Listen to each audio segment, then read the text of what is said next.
We've got another defensive tackle mega contract. New York Jets DT Quinnen Williams re-ups for nearly $100 million. Can't say the same for a couple of top running backs in the NFL, though. A stalemate brewing and potential holdouts for Saquon Barkley and Josh Jacob coming up on today's Peacock and Williamson.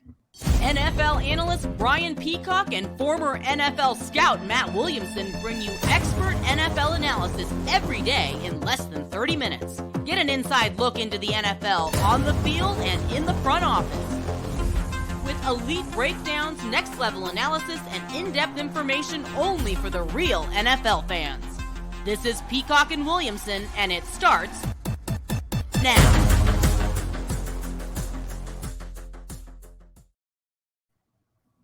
Welcome to the Peacock and Williamson NFL Show. Brian Peacock alongside Matt Williamson at BD Peacock at Williamson NFL on Twitter, on the threads. You can also drop a comment to us anytime you want on our new-ish YouTube channel, trying to grow the new YouTube channel for Peacock and Williamson. So make sure you're subscribed up there and everywhere you get your podcasts.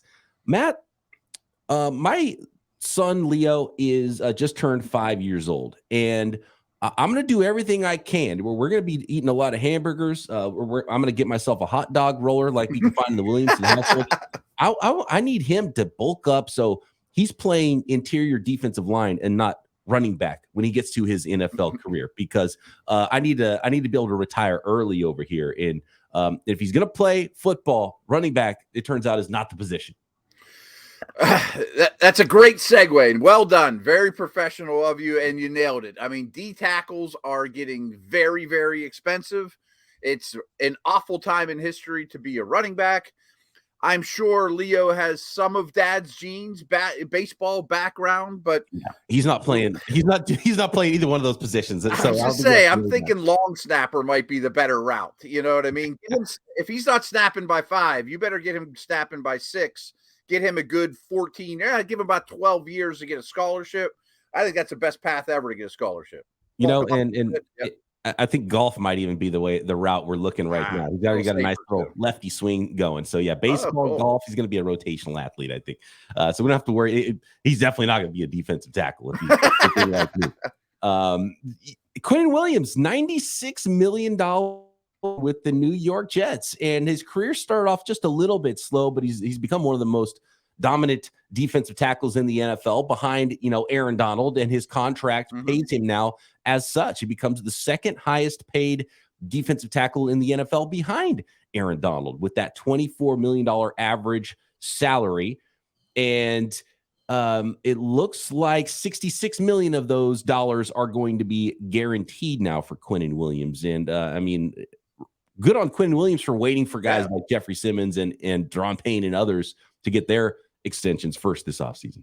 100%. And a couple of things are colliding here. Like, as you mentioned with the show, start the show, is D tackles are more of a premium position than they were 10 years ago, especially the studs, the do-it-all guys. And there's several reasons for it. First of all, quick game is at an all-time high. Ball comes out of the quarterback's hands quicker. Brady. Things of that nature. So if I can disrupt him a little bit with a shorter path to the quarterback, either through an A or B gap, as opposed to Bosa, Watt, Garrett coming off the edge and taking more steps, great. And the bigger key, though, is, as we've been telling people forever, or recently, defenses have really gone to too high shell, zone, less blitz, lighter boxes. And if you're going to run on us for 5 yards a clip, so be it. But I can't let Tyreek Hill get over the top. Well, if I have a Quinnen Williams or a Jeffrey Simmons or somebody along those lines, I get away with it much more, because those guys are very good versus the run. They command double teams. They're very good versus the pass. And they don't grow on trees. Lastly, it still applies to the league. But like when I was at Pitt, the hardest position to recruit were defensive tackles. I mean, just walk around a mall or go to a game. There just aren't many humans that do what they do, compared to the other positions on the field. You might walk past somebody that looks like a running back at TJ Maxx or whatever. You know what I mean? Go to TJ Maxx and you'll find more 5'11", 220-pound dudes than you'll find 6'5", 320-pound dudes that are athletic. And then you might find a 6'5", 320-pound dude, but he runs a 5'4", not a 4'7". You know what I mean? With change of direction skills, and those are the blockers nowadays.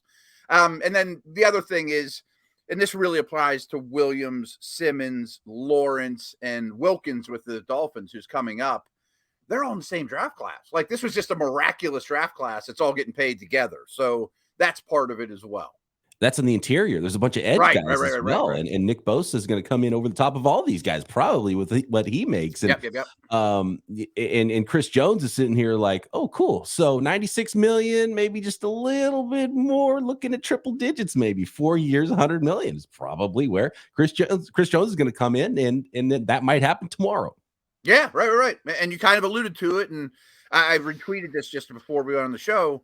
Ed Oliver signed a huge deal. Javon Hargrave with the Niners, huge deal in free agency. The Bills kept Oliver. I don't think he's quite like the others, by the way. They might regret that.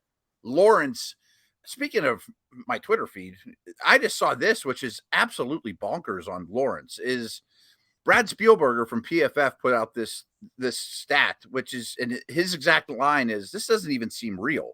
Dexter Lawrence had 40 quarterback pressures when lined up as a 0 or 1 technique, which means he's either head up on the center or on a shade to either one of his shoulders. 40 of them. The next highest was 13. So these guys are unbelievable freaks, and they're all getting paid at a ridiculous level. You can't afford to leave them go. You mentioned Payne. The Commanders have 2 of them. Allen's a top 10 type of guy as well. They're giving them the money, and they're all happy to do it. We'll give you all that money, Quinnen, and you're worth it. Absolutely. And like with every offseason, when you get in first, you get a better deal for those teams because it happens so quickly, and all these huge contracts that are, and by the way, this is contract extension season. This is going to be the big topic of our podcast today for a couple of different positions. But, Quinnen Williams happening now. We mentioned Chris Jones and Christian Wilkins and, some other defensive linemen, Nick Bosa, that could join the fray here and get really monster deals. And when you start getting close to training camp, that's the leverage that the teams have and the agents have against each other. And it's like, okay, we're getting close to camp. My client's not showing up. We better do this deal before that happens, right? And so we'll start seeing a lot of those deals happen here late in July, and the day after camp starts for some guys, and they get that last day of leverage in and don't show up to the first day of camp, and then show up to the second day of camp after they get their new contract. So expect more big money deals, and the money's going up for those defensive linemen. The big question is, does anybody go over the top of Aaron Donald to become the highest paid defensive player in the NFL? Well, as Schefter mentions on this tweet, and you said earlier, Chris Jones is looming. He's a little older than these guys. He already signed a big deal when his rookie contract was up, and he was not a first-round pick. He was a second, so there was not a fifth-year option with him. But he's got to be like, I'm probably number one. I mean, he's going to be number one. I mean, in terms of D tackles, he's going to go past Donald, I think. I mean, where would the Chiefs be without him? I know they're fine with Mahomes and all that, but you can argue that he's their second or third most important guy. That is where it gets a little bit more difficult with some of those contracts. Like Bosa and Chris Jones are going to say, oh, I want more than Donald. The team's going to say, okay, we want you where Quinnen Williams is, less than Donald, right? And so those contracts are going to be more difficult, and we might see a little bit more of a clash, and that's why they might take a little bit longer than maybe Quinnen Williams. He's a really good player, but it's probably harder for Quinnen Williams and some of the other, Daron Payne and some of the other defensive tackles that have signed already to, say that they deserve more than Aaron Donald. Right. I mean, Donald's a Mount Rushmore type guy, say we'll give you 90% of the Aaron Donald contract. That sounds fair. I mean, I haven't done what he has, Speaking of the top defensive tackles in the NFL, a little bit later, we'll check in with what teams, executives, coaches, players think about the best defensive tackles and running backs in the league. And we do know that as far as running backs go, Saquon Barkley and Josh Jacobs probably among them. But they're not finding it as easy, Matt, to get that payday. So where are we at with Saquon Barkley and Josh Jacobs and those franchise tags, and if they can get those deals done before camp? Next.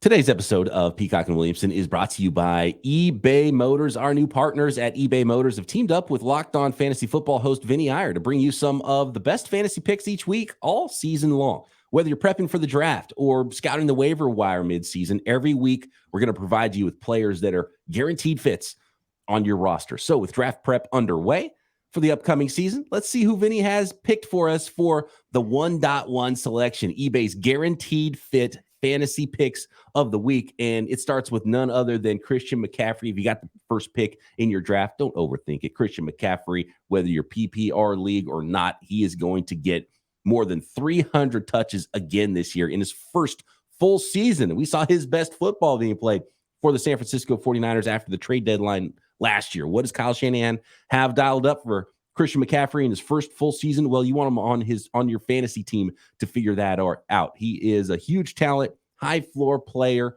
and a high ceiling player at that with his receiving ability. And with eBay guaranteed fit, just like Christian McCaffrey being a guaranteed fit for your fantasy roster, over 122 million parts at eBay Motors and accessories for your vehicle right at your fingertips. And you can make sure your ride stays running smoothly. Air filters, brakes, batteries, tail lights, alternators, shocks, struts, you name it, eBay Motors has it. And they'll make sure it's the right fit for your car because eBay has a guaranteed fit that helps you understand exactly what part you need for your vehicle the first time.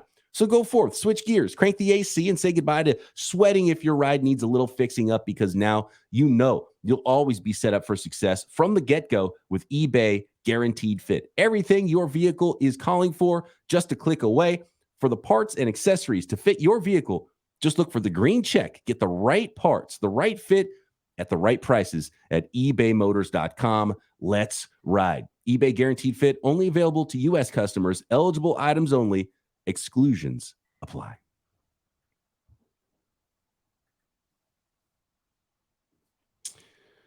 One more note before we get into the running back stuff here, and it's something that you pointed out to me, Matt, and I want to go to Adam Schefter again here on the tweets. You got to go all the way back. I had to read this twice to make sure it was correct. It's nuts. Yeah. Quinnen Williams now is the first Jets player selected in round one to sign a second contract with the New York Jets since Muhammad Wilkerson, who was picked in the 2011 draft over a decade ago. I mean, just really terrible drafting at the top of the draft. It looks like maybe their fortunes changed with last year's unbelievable class, including Breece Hall and Gardner and Wilson. But I went and pulled up the names. Since taking Wilkerson in round one in 2011, these are the Jets' first-round picks starting in 2012. Quentin Coples, remember him? And these picks aren't late first, by the way. They're all mid to early. D. Milliner from Alabama, Calvin Pryor, the defensive back from Louisville, Leonard Williams, who they ended up trading and got something back for. Yeah, so he was a hit, but still not a second contract with them. With somebody else, he got that contract. But he was also the sixth pick in the draft. He better be a decent player at least. And maybe disappointing for that reason why he didn't get a second contract with the Jets and decided to trade him instead. Exactly. Deron Lee from the linebacker from Ohio State, total washout. Similar, but not as good with the sixth pick overall, Jamal Adams. But at least they got a really nice.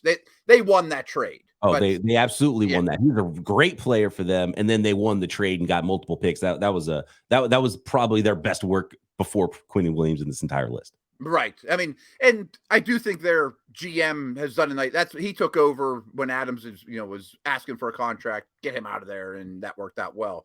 And then their last first rounder before Quinnen Williams was Sam Darnold, third overall. That's going. Right. Yeah, he's on his third team already. Right. Brutal drafting. That is brutal drafting. But since Quinnen Williams, they've drafted a whole lot better. Talk about those extra picks, and things have really changed. So when you look at the New York Jets, they've Zach Wilson aside. Well, Zach Wilson aside was a big whiff for them, and they ended up getting a Hall of Fame quarterback instead. For them. But aside from Zach Wilson, I think Jets fans should be doing a backflip for the direction that Joe Douglas has taken the Jets since he took over. 100%. I mean, we go back and check out that AFC coaches on the hot seat conversation we had. I think we both think the GM is really set and has done miraculous things, which was a pretty rough organization and pretty rough situation they took over. No doubt. Do we see an end to this with Saquon Barkley and Josh Jacobs? According to Diana Rossini of ESPN, Matt, Saquon Barkley has made it clear the franchise tag is undesirable, which is not a surprise. It's never desirable for any player, just about.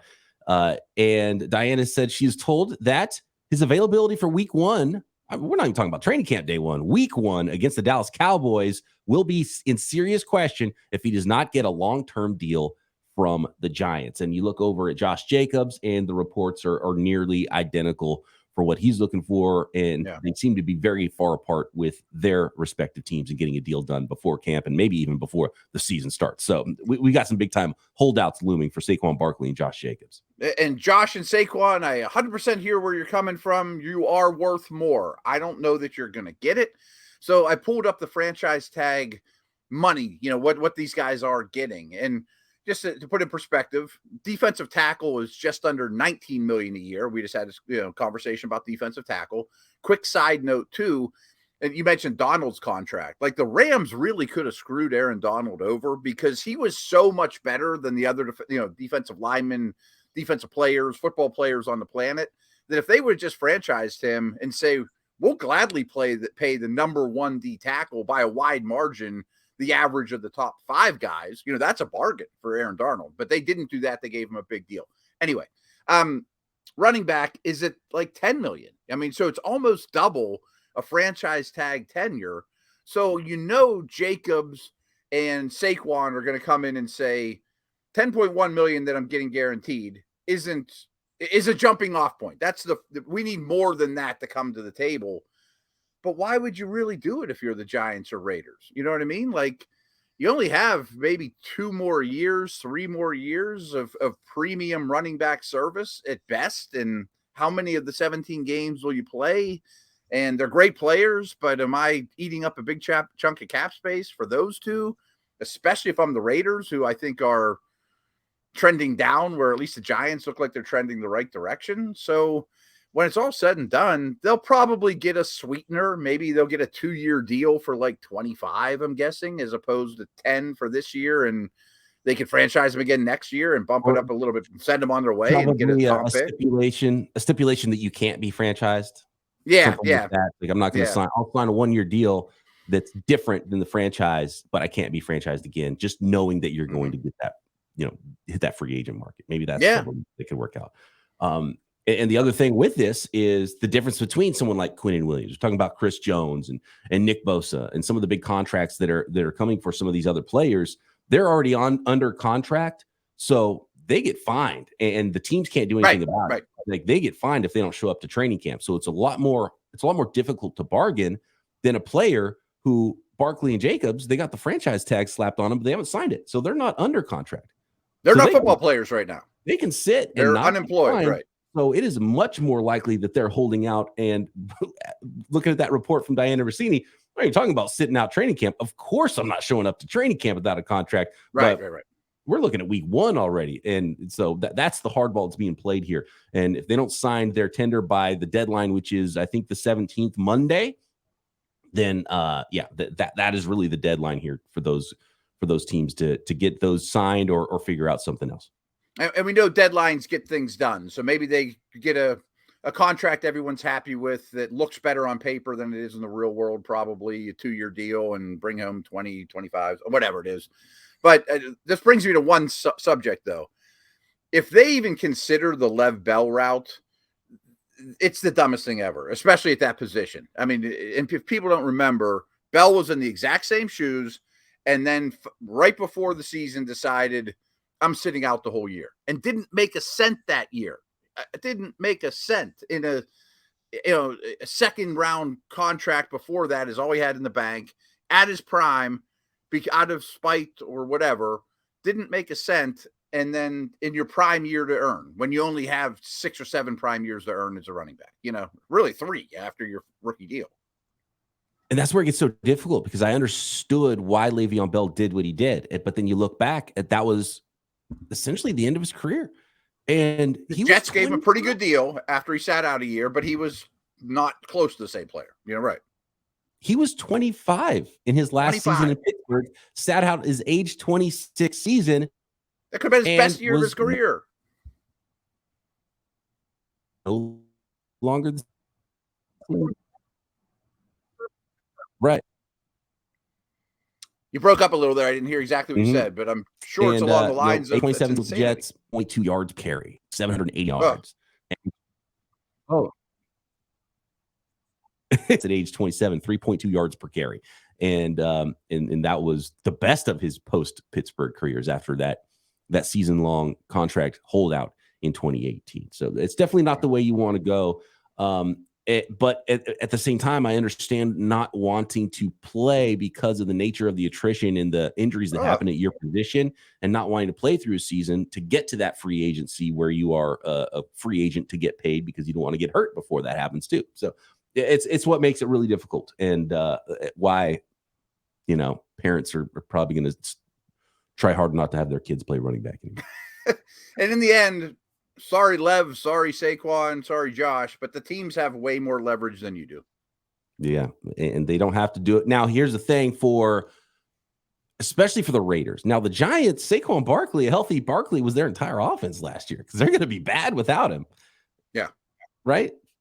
Oh, you would think. I mean, it could hurt you on the field tremendously. I mean, right. I don't think anyone had more yards from scrimmage than Josh Jacobs last year. And clearly, Barkley's their best offensive player.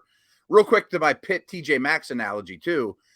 We couldn't get D tackles to save our life. We were a pretty good school. I mean, we weren't Ohio State or anything. They all go there. But we would bring in like 6 running backs a year, turn 2 of them into linebackers, 1 of them into a safety, 1 of them into a wide receiver. You know what I mean? Like, you can get those dudes. And by the way, the 1-star defensive tackle you got at Pitt was an outlier size-wise. You had to find a guy. Oh, right. And he grew up right down the street, too. Yeah, he grew up a Pitt fan at Penn Hills, right. All right. Next, let's talk about some of the best defensive tackles in the league, according to execs and coaches, and the running back list as well. Next.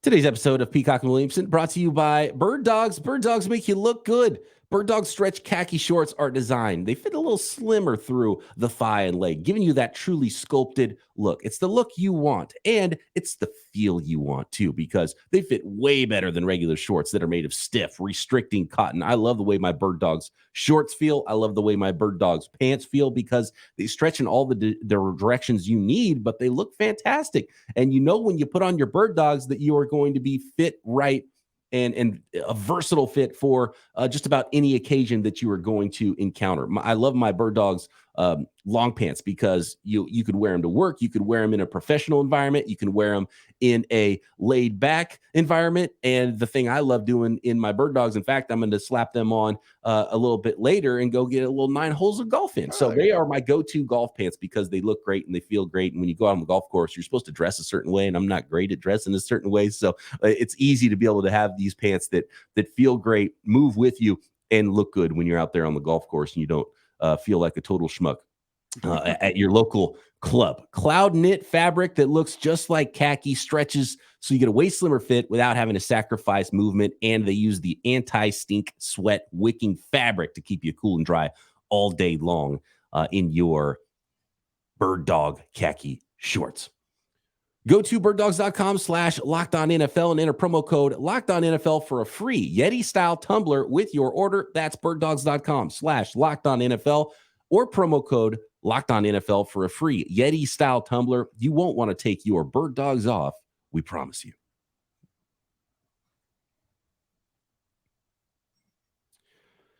So looking at one more note on the running backs here before we look at in contract. And actually, this ties into running backs and defensive tackles because we can buzz through those lists too. There's a lot of good stuff to talk about here. Yeah, absolutely. When you have Brad Spielberger, contract salary cap guy for Pro Football Focus, does an awesome job. I've talked to him multiple times on podcasts. He outlined what the running back market looks like, and this is pretty wild. So remember that Muhammad Wilkerson draft year from the Jets a decade ago, over a decade, 12 years ago, 2011. So in 2011, running backs top contract average in 2011 was just under $15 million for the top contracts. Really? Wow. Okay. And when you look at how the NFL has gone, and the top contracts in the NFL were not much more than that, $15, $16 million for the highest paid players in the NFL per year in 2011.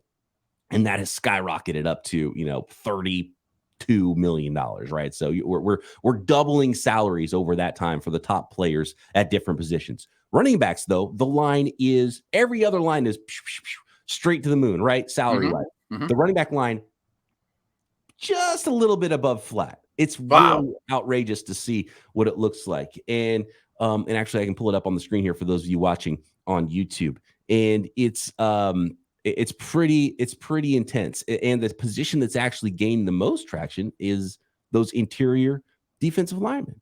So that's it. And I actually want to pull up. Here we go. I'm sharing this on the screen. So goes back to TJ Maxx. You could find some guys, you can't find the other, There we go. So if you see the red line, that's salaries for running backs. All the other lines are all the other positions.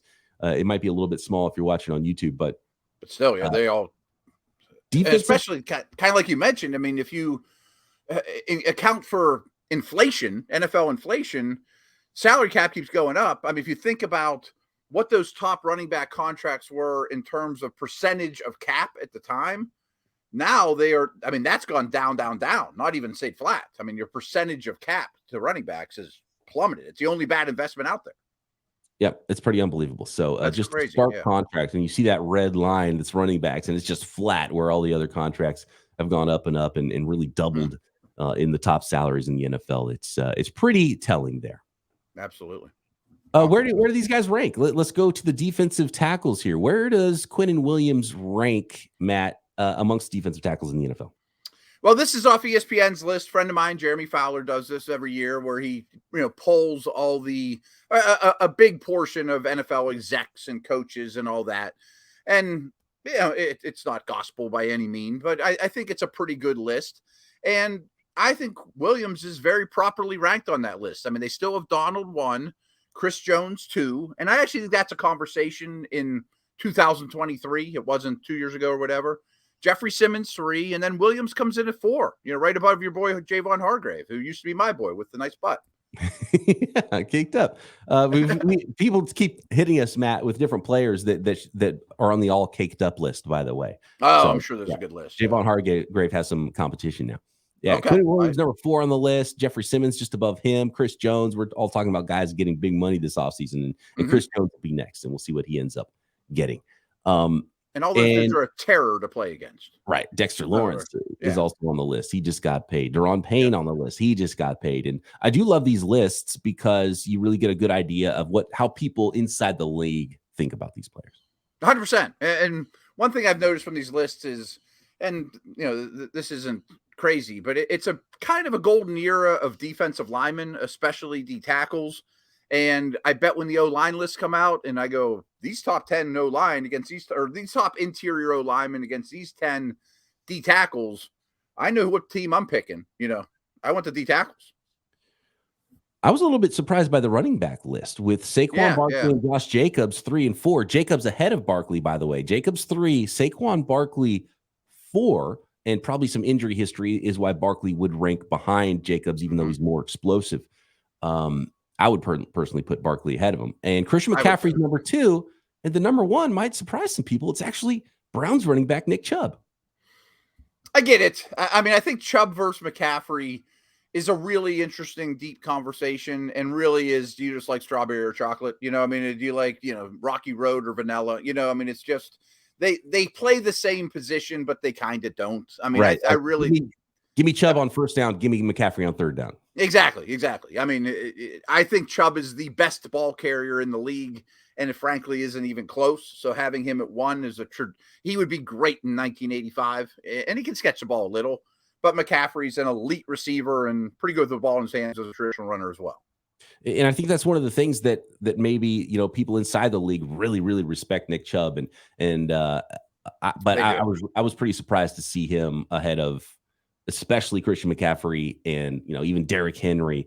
And because Derrick Henry, doesn't give you a lot in the receiving game. He's got 2,000-yard seasons, right? So, that was probably one of the bigger shockers on these ESPN lists. And we'll do some more diving into these lists and some of the surprises on there. But Nick Chubb being number 1, I knew he would be well respected in the league, but ahead of all those other running backs, a little surprising. Yeah, I was too. And I get it. I have no problem with it. He was definitely be near the top for me. And I don't know that I'm on board with Jacobs at 3. I think Saquon at 4 is fine. And then just last note on these running backs is Eckler all the way down at 10. I think that guy, you talk about no respect. I mean, this dude's Rodney Dangerfield in terms of contract, draft status, can't even get higher on the list. I mean, he's awesome. He scores like 20 touchdowns. He has 38 scrimmage touchdowns over the last 2 years. He's 10th on the list. Come on, he's 10th on the list behind a guy who's not even signed to a team right now that just got released in Dalvin Cook. Come on. Right, I was about to say that, right. Who would rather have Dalvin Cook than Austin Eckler? Fantastic stuff there. Parents, don't let your kids grow up to be running backs, although, franchise tag tender in the double-digit millions of dollars isn't all that terrible either. So, yeah, you'll if you get him to the NFL, get him somewhere, even if it's the long snapper. Long snapper's the path, my man. Thanks, everybody.